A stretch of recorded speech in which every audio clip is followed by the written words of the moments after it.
یک حکایتی رو شما از مولانا دارین و روایت میکنین در واقع که شخصی میره پیش شخص دیگری گندم از او میخواد.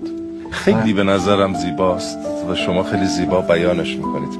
اگر خسته نشدید این رو برای ما بگید. ایام قحطی بود، زمین ها بایر بود، خشکسالی بود. کشاورز رفت پیش آسیابان یک مقداری گندم رو قرض کنه و برای سد جوع بچه هاش استفاده کنه. میره از آسیابان خواهش میکنه که بچه هم گرسنن. آسیابان هم این مقداری گندم میریزه توی دستمالی، گره میزنه میده بهش.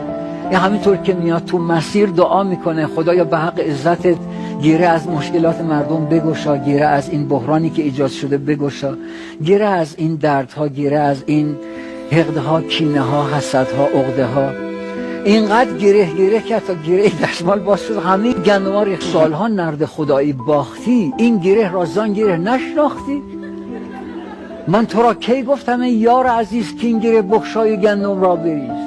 آن گره را چون نیارستی گشود، این گره بگشودن دیگر چه بود؟ من خداوندی ندیدم زین نمد، یک گره بگشودی آن هم غلط. الغرض برگشت مسکین دردناک، تا مگر برچیند آن گندم ز خاک. برگشت گندم‌ها رو جمع کنه، چون برای جستجو خم کرد سر، دید افتادی یکی همیان زر. همون جایی که گندم‌ها ریخته بود کیسه زری رو پیدا کرد. یه صدایی در درون بهش گفت تو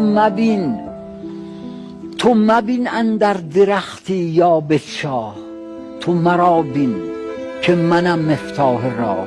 سر پنهان است اندر صد غلاف، ظاهرش با توست و باطن برخلاف. عقل را خود با چنین سودا شکار، کر مادرزاد را سرنا شکار. سجده کرد و گفت که رب ودود، من چه دانستم تو را حکمت چه بود؟ هر بلایی که از تو آید رحمتی است، هر کرا فقری دهی آن نعمتی است.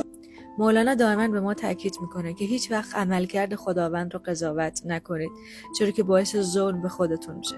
ما هیچ وقت نمیتونیم بفهمیم خرد کل چه برنامه‌ای برای ما که یک خرد جز هستیم داره.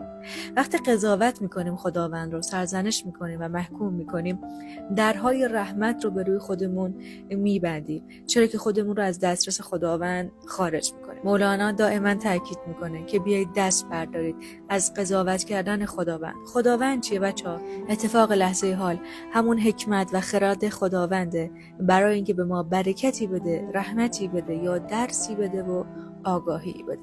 یاد بگیریم اتفاق لحظه حال رو قضاوت نکنیم، چون نمیدونیم این گره که خداوند الان داره از زندگی ما باز میکنه قرار بعدش چه اتفاقهایی بیفته.